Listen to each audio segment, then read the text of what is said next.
আমেরিকার ডোনাল্ড ট্রাম্পও ভাবছে আমি যদি ডুবি তাহলে সবাইকে নিয়েই ডুববো। শুনতে অবাক লাগছে, তাই না? কিন্তু বর্তমান পরিস্থিতিতে ভারত, চায়না সহ আরো অনেক দেশের জন্য একটা বড় চিন্তার কারণ হয়ে উঠেছে।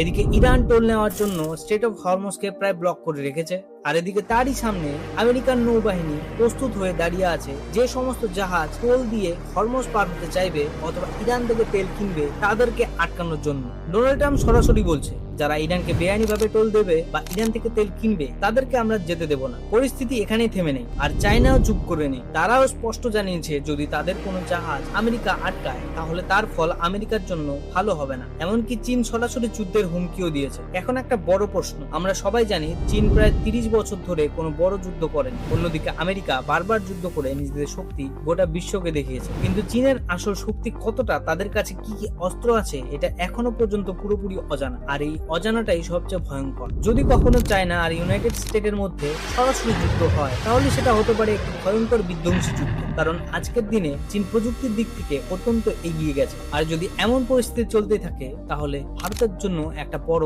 উদ্বেগের কারণ হয়ে দাঁড়াবে।